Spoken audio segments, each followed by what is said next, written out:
Okay, everybody, it is Friday night. I am here in my office in Ottawa.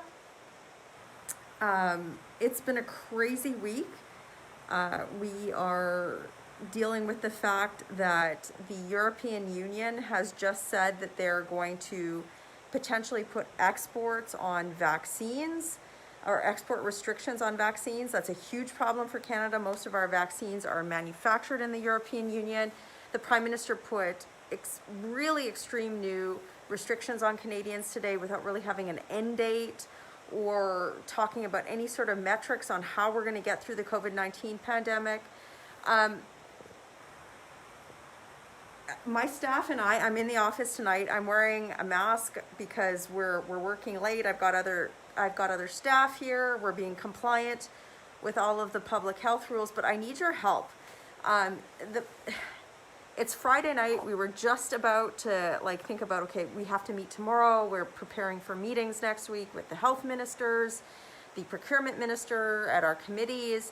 We're getting ready for all this stuff. It's just me and my two other staff. The Prime Minister's office has thousands of staff and bureaucrats to do all this work. Just me and my two staff here in Ottawa tonight. We're trying to fight for answers. And on top of all of this, they just dumped over 400 documents. I compelled the government to release a bunch of documents in November or October last year, and they're just starting to dribble out some of these documents. And of course they dump it out when? On a Friday night, hoping I'm not going to see it. My staff are tired, they're not going to look at it. And you know what? I know all of you want answers as much as I want answers. The link to this document dump, it's public, is on the top of this video description. If you've got nothing going on this Friday night, I would love your help. This is Team Canada. Well, Team Canada, I need you to look through these documents to tell me if you find anything weird. I want to know details on vaccine contracts. If the government has their act together, why are we so behind other countries in receiving vaccines? Why don't we have rapid tests deployed across the country? Do we actually have public health data on how COVID is spreading and how they're making decisions? Why were we so late to the table in negotiating contracts? All the questions I've been asking in the House of Commons, I've been using parliamentary procedure to try and compel documents and records that the government might have produced in making their poor decisions over the last few months. My staff and I'm going to tell you right now, we are working through the weekend. We are fighting hard. We are going to be prepared for next week.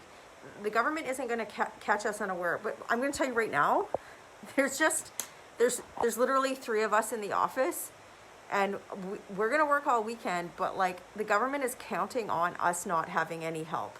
The government is counting on us not getting things done and being able to go through all these things. And I can tell you there's other staff in Erin O'Toole's office that's helping us out this weekend. But if you could look at those documents, if there's anything you see weird in those documents, put them in the comments here. If you're under curfew this weekend in Quebec, if you are under lockdown in any other part of the country, and you got nothing else to do and you want to look through some briefing documents and stuff that this government dumped out, hoping that I wouldn't be able to look at it over the weekend in time for next week to question them on it, well, guys, Team Canada approach. Guess what? You're all legislative staff for the House of Commons. Volunteer. So the link is in this video. Have a look through this. Again, my staff and I are working hard all weekend. We're being compliant with all of the Ontario public health rules here, but any help you can give us would be greatly appreciated. You guys, I don't know about you, but we need to find a way out of this. We can't just be, watching the Prime Minister put more and more restrictions in place without a plan to end the crisis, especially when we see countries around the world putting forward concrete measures that give people hope. I'm tired of this. I'm sure you are too. We're fighting for you. Our leader, Erin O'Toole, has been fighting for you guys all week. Share this video. If you find anything in those documents, post them in the comments here. We'll be having a look, and share this video as well. I'm going to start reading. Working hard for you on a Friday night. Have a great day.